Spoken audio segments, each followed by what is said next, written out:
Sure. My name's Helen Johnson. My role over the years has varied from assistant registrar, assistant secretary, secretary and swim coordinator for some 10 years. Yeah. Where do we start? Helen, tell me about what it's like before the club, because Buffer's been a member here for a long time, coming into what was a very male-dominated fraternity. Well, it definitely was male-dominated. I think the women had a massive input, but at that stage probably not as well recognised as it would be. It was pretty much how it was in those times.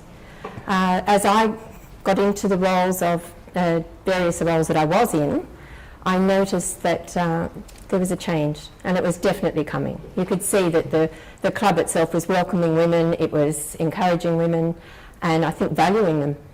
When you grew up, how did you see a surf lifesaving club as a young girl? It would have been totally different. Extremely different, because I grew up in a little town called Temora and didn't go near the surf. So I have not a perception of what the surf clubs were like then. Yeah, and so now you basically, your whole family's involved. Totally, and it's amazing. And what some of the women do these days, I think is just, wow. Yeah, they're huge input. And how did you get roped into being this? Oh, thank you, Tony Hamilton. It all started with, I was Nippers registrar for a little while, but then when the boys came to the senior club, Tony asked me to help out being assistant registrar to Trish Goulding, who had done many, many years as a registrar. And that was a little learning curve. And then all of a sudden, Tony decided that they really needed an assistant secretary on the committee. So off I went. And a couple of years after that, became the secretary. So that was quite a curve, quite a learning curve. What was the Olympic Club committee? What was that? That was fun. That was actually Just fun. explain to me what that was about. We had a little committee which was Peter and Kay Smiles and myself, and our job was to probably find all of the names and the dates of the boys or girls that had become Olympians that were actually members of the club. And we got this beautiful, great big, massive placard put up for the Olympics, and of course that was all there when the torch came in. It was amazing. What year are you talking about? 2000. Yeah. It's surprising how many Olympians have come through this place. Oh, yeah, it floors you. Yeah. What are some of the names that sort of impressed you? Can you remember any of the where do you go? Phil Coles.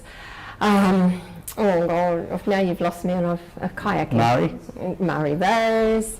And of course, John Conrads. Yeah, all of those. Plenty of them. Yeah, you could go on and on. I think it was quite a big. Were you always made to feel welcome, Helen? Was there any moments, do you think, in the early days where there was a bit of uncertainty how women were fitting in here?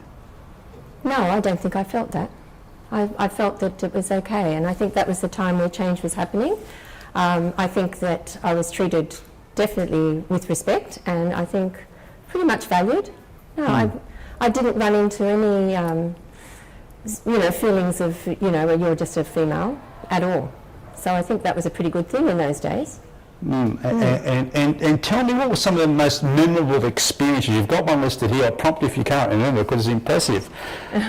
Probably the most memorable and humbling really was when I did get the Stanley Bass McDonald Award for Official of the Year, which was a massive surprise because there were a million people that could have got that award any year. So that was pretty amazing. How do you think surf lifesaving changes lives? I mean, I think in terms of, there's still a lot of males, but a lot of young females now into the club. I mean, what does it give sons and daughters who come in through this place? Oh, I think it gives them an interest. It keeps them busy.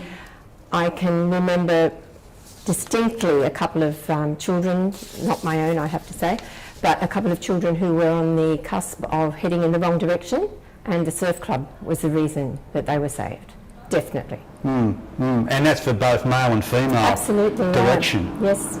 Let's wait for that bus.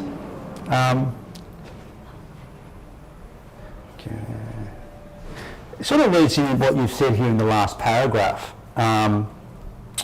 The experience of being part of a community. Can you sort of give a female perspective on that, the idea of being part of a community, what it offers? Absolutely. I think I've been very lucky. I've obviously married someone who massively loves people and chats, so part of community is what he is. And I think coming into the club myself and being part of it, it made me as an individual part of the community as well. And I think, yeah, it was just this really nice feeling, bit of independence there. Yeah, and it's good to get Buff out of the house every morning. Oh, totally no. He's his own man, he has his own world there.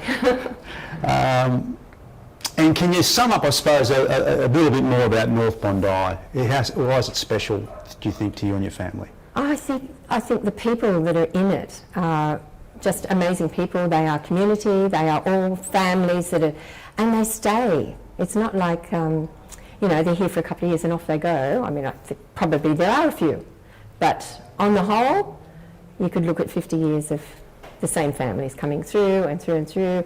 And my grandchildren are now starting nippers first time this year. Pretty exciting. So that's, I was down watching nippers again. It was like, oh, here it goes. So beautiful times, and that it is what it is. It's community and families and sticking together. Yeah. Really valuing each other. That's good. I think we're done. How is the audio? All good? Is Rhoda still here? Is she still involved? Yeah, she's Okay. Great. That's cool. Thank you, sir. We covered pretty